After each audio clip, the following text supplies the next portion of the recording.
Assalamualaikum warahmatullahi wabarakatuh. Jumpa lagi bersama saya dalam channel Seribu Jalan. Pada video kali ini saya akan membahas tentang soal SKB CPNS pedagogik untuk guru atau tenaga pendidik. Jadi buat teman-teman yang memilih jabatan guru dan lolos ke tahap SKB, teman-teman bisa simak video ini sebagai tambahan materi pembelajaran untuk menghadapi ujian SKB nanti. Dan disarankan juga agar teman-teman memperbanyak latihan soal-soal, ya walaupun soalnya nanti tidak sama persis dengan yang kita pelajari, tapi setidaknya otak kita sudah terlatih untuk menemukan jawaban yang cepat dan tepat. Dan jangan lupa juga teman-teman dukung channel ini dengan klik tombol subscribe, like, dan share agar teman-teman selalu mendapat info-info terbaru seputar CPNS dan SKB. Baik, langsung saja kita ke pembahasan. Soal yang nomor 1, perencanaan pembelajaran yang menekankan pada proses keterlibatan peserta didik secara penuh untuk dapat menemukan materi yang dipelajari dan dihubungkan dengan situasi kehidupan sehari-hari sehingga mendorong peserta didik dapat menerapkan dalam kehidupan mereka. Pilihan strategi pembelajaran yang tepat yaitu yang A kooperatif, yang B inquiry, kemudian yang C problem solving, kemudian yang D discovery, kemudian yang E kontekstual. Jadi jawaban yang tepat untuk soal nomor 1 ini adalah yang E yaitu kontekstual. Kita lihat di sini jawaban E yaitu kontekstual. Kontekstual atau kontekstual teaching atau learning adalah konsep belajar yang mengaitkan antara materi yang diajarkannya dengan situasi dunia nyata siswa dan mendorong siswa membuat hubungan antara pengetahuan yang dimilikinya dengan penerapannya dalam kehidupan mereka sehari-hari. Jadi strategi pembelajaran yang tepat untuk soal nomor 1 ini adalah yang E yaitu kontekstual. Kemudian kita lihat di sini yang kooperatif ini adalah suatu strategi pembelajaran yang terstruktur secara sistematis. Kemudian yang problem solving ini merupakan kerangka konseptual tentang proses pembelajaran yang menggunakan masalah-masalah real dalam kehidupan nyata atau otentik. Kemudian yang inquiry ini adalah proses untuk memperoleh dan mendapatkan informasi dengan melakukan observasi atau eksperimen. Kemudian yang discovery learning ini adalah model pembelajaran yang melibatkan siswa secara aktif untuk mencari dan menyelidiki suatu permasalahan.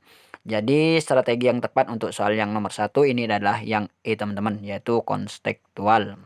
Soal yang nomor 2, seorang guru mencari materi dan media dari internet saat menyusun rencana pembelajaran atau RPP. Materi dan media tersebut akan disampaikan pada proses pembelajaran dengan maksud agar siswa tidak mengalami kesulitan memahami pembelajaran. Langkah apa yang harus dilakukan oleh seorang guru saat memilih materi pembelajaran? Jawaban yang A yaitu mengidentifikasi aspek-aspek yang terdapat dalam kompetensi inti, kompetensi dasar, dan indikator. Yang B menganalisis potensi peserta didik, relevansi dengan karakteristik daerah dan struktur keilmuan. Yang C menyesuaikan dengan tingkat perkembangan fisik, intelektual, emosional, sosial, dan spiritual peserta didik. Kemudian yang D melihat kebermanfaatan bagi peserta didik, aktualitas, kedalaman, dan keluasan materi pembelajaran. Kemudian yang E, relevansi dengan kebutuhan peserta didik dan tuntunan lingkungan, alat dan sumber bahan, dan alokasi waktu. Jadi langkah pertama yang harus dilakukan oleh guru saat memilih materi pembelajaran adalah yang A, yaitu mengidentifikasi aspek yang terdapat dalam kompetensi inti, kompetensi dasar, dan indikator. Kita lihat jawabannya di sini.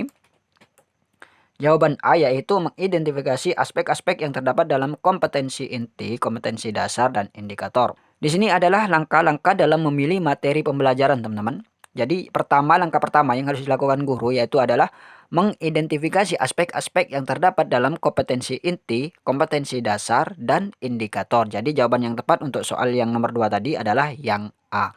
Kemudian langkah selanjutnya yaitu mengidentifikasi jenis-jenis materi pembelajaran. Kemudian yang Langkah ketiga, memilih materi pembelajaran yang sesuai atau relevan dengan KD dan indikator pencapaian. Kemudian yang langkah keempat, memilih sumber materi pembelajaran sementara. Kemudian yang kelima, potensi peserta didik, relevansi dengan karakteristik daerah dan struktur keilmuan. Kemudian yang nomor 6, membantu tingkat perkembangan fisik, intelektual, emosional, sosial, dan spiritual peserta didik. Kemudian yang tujuh, sangat bermanfaat bagi peserta didik, aktualitas, kedalaman, dan keluasan materi pembelajaran.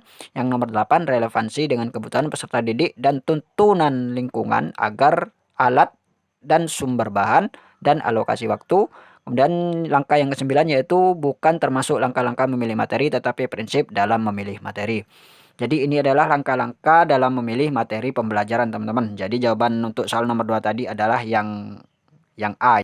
Soal yang nomor 3, seorang siswa bercerita kepada guru kalau dia merasa ditipu oleh temannya yang sudah menjanjikan akan mengajari matematika sebagai persiapan ujian tengah semester. Tapi pada hari yang telah disepakati temannya tidak datang dengan alasan ada urusan mendadak. Siswa tersebut merasa kecewa karena temannya tidak menepati janji, hingga nilainya menjadi jelek. Walaupun sebelumnya keduanya bersahabat, saat ini mereka tidak saling bertegur sapa. Jika Anda sebagai seorang guru mendapat cerita tersebut, apa yang akan Anda lakukan? Yang A, memberitahukan pada salah satu pihak bahwa temannya tidak membantu karena perihal yang penting. Selain itu, urusan belajar merupakan urusan masing-masing.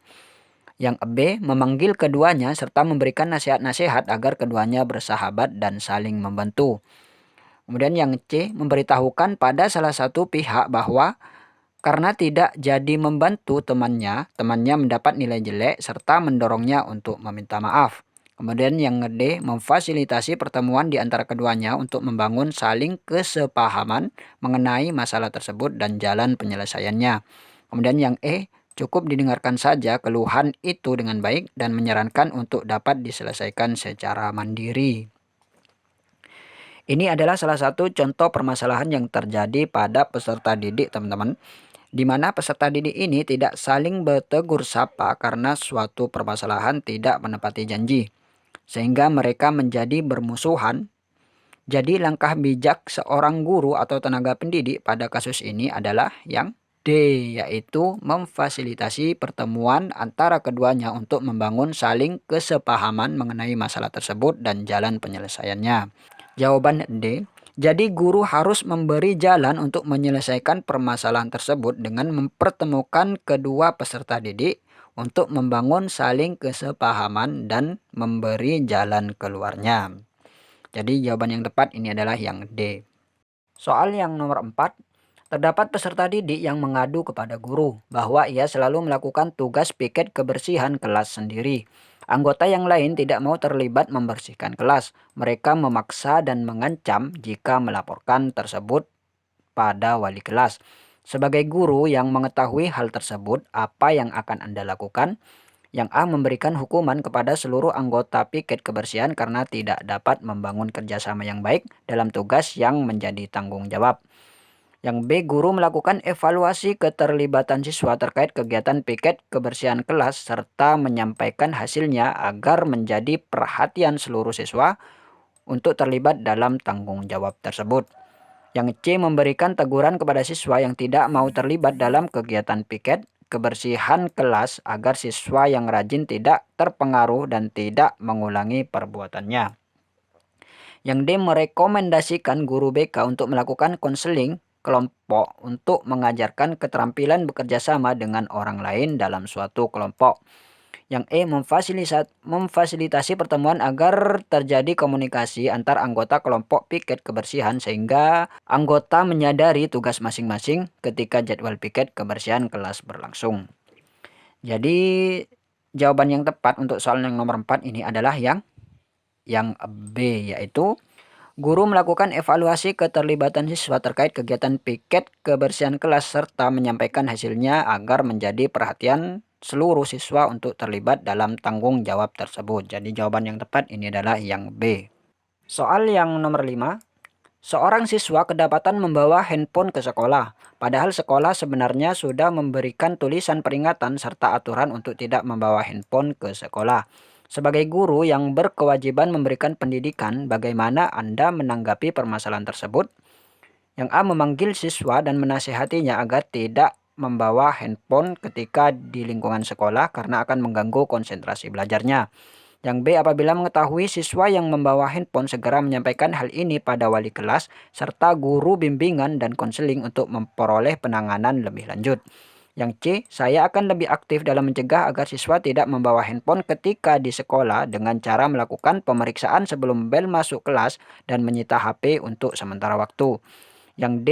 Saya menemui siswa tersebut dan membawa handphone saat di sekolah maupun di kelas serta memberikan teguran langsung dengan harapan tidak mengulangi pelanggaran tersebut. Yang E. Merampas handphone dan memanggil orang tua siswa tersebut agar ikut mengingatkan anaknya jangan sampai membawa handphone ke sekolah. Jadi, sebagai seorang guru melihat permasalahan ini, langkah yang harus dilakukan adalah yang B, yaitu apabila mengetahui siswa membawa handphone, segera menyampaikan hal ini pada wali kelas serta guru bimbingan dan konseling untuk memperoleh penanganan lebih lanjut. Jadi jawaban yang tepat ini adalah yang B. Soal yang nomor 6. Guru banyak menggunakan ceramah dalam kegiatan pembelajaran karena tidak tersedia media dan sumber belajar. Kondisi tersebut mengakibatkan prestasi belajar siswa rendah. Menghadapi situasi tersebut, bagaimana cara Anda menyelesaikannya? Yang A. Saya memanfaatkan alam sekitar sekolah sebagai media dan sumber belajar untuk mengaktifkan kegiatan belajar siswa. Yang B. Saya menugaskan siswa membuat media dan sumber belajar yang menunjang topik pembelajaran sehingga mereka lebih aktif di kelas.